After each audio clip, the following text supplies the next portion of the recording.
Okay, so I know that is the most Casey Neistat entrance ever, but I do have a dog and I need to lock him up to do this in one take. Okay, so today, episode 2, I want to talk about entrepreneurial spirit level by design thinking, which is not technically my strapline, but it's more of my internal strapline. Also, it's on my signature on my email. But why do I have that? As a designer, typically, we are renowned for being quite bad at business. And I think that entrepreneurial spirit is really key, especially in today's market. Like previously, designers can be very much about the focus and very much about building the systems and the aesthetic and the ideas. And that's great. But if you've got no inbound leads, if you've got no funnel, if you've got no attention, if you've got no demand, then it's literally pointless.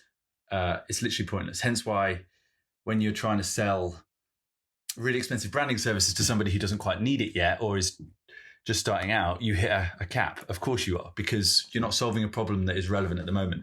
If you work for an agency or you contract into agencies, which is predominantly what I do, obviously then you're working with big, £250 million profit, 200 people, multiple market businesses, and they have strategy departments, they have C-suites, they have operators that need strategy and need systems because they need to execute on an idea at scale.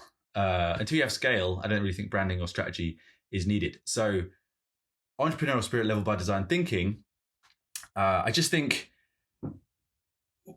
it's really important to remember that business is a massive part of branding and a massive part of design. And I just think, especially with the creator economy, like that, the very nature of that sentence is in and of itself a bit of an oxymoron, because creators are usually terrible, or traditionally creators are terrible at business. But the reason why economy's in there is I think that to be a creator now, especially in 2024, you have to wear a lot of creative hats. You have to, like this video, the only reason I can do this is because I know how to, I suppose it's lo-fi, but I can animate and faff around and go in After Effects and do all the stuff. I can do this thumbnail, I can do the graphic design, I can tweet about it, I can do an article about it, I can, and YouTube is not my forte, but some of the people out there, some of the more successful channels who haven't got help, in the start, you're everything. You're the editor, you're the writer, you're the producer, you're the director, and everything. I think now that ethos, that generalist idea is leaking in to the creative world from a design perspective. I think if you're just a traditional designer or a logo designer, that's cool. But if you can't build that in a landing page or build that out into a system or kind of help with marketing and sales and help with getting warmed leads or nurturing them in some kind of funnel or some kind of flywheel, I think that you're sort of a weird cog that just isn't really necessary. And maybe that's why a lot of the work in graphic design right now is going a bit quiet, because I just think the skill set that's required is a lot more of an operator skill set and a lot more of a business focused skill set that has, yes, an aesthetic on top. And I don't know, it's so easy for things to look good now, from, let's say, low-end Squarespace template to high-end generative stuff and what Design Joy and those kind of guys are doing, that they can just execute at such a high level because they've been doing it for so long. Templates and skill set that I think, just normal design doesn't quite cut it. So it's tricky, because strategy and design, yes, there's a lot of execution and stuff, but it's also a lot of imperceptual stuff. Branding is very intangible, and sometimes the way we get to design and the way we get to the end result, whether it be guidelines or rollout or some kind of execution, is a lot of talking and hand-holding and strategic ideation and that kind of stuff. And that stuff, like workshops, I love workshops.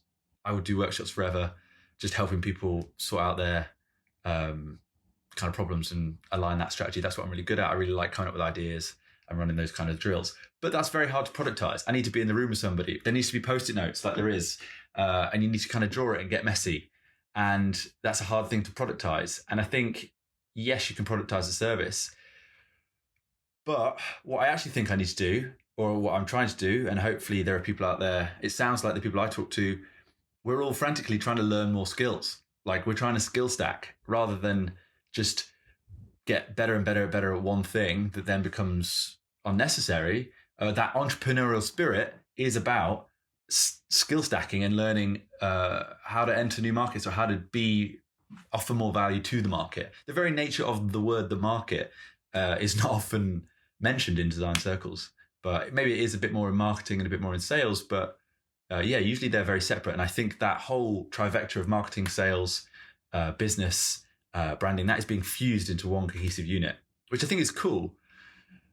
It's a lot of a uptick, but just like GCSEs, A-levels, and all exams for kids have steadily got harder over the years, so has the bar to be a creative, and so has the bar to stand out, because the barrier for entry is so low and the quality is so good at the press of a button that you have to position yourself in the market, and that is an entrepreneurial spirit to it, and that's a business focus from a branding perspective, because ultimately, a successful brand is and only comes or emerges from a successful business.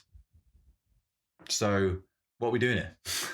So entrepreneurial spirit level by design thinking is sort of a note to self to, keep up or fall behind.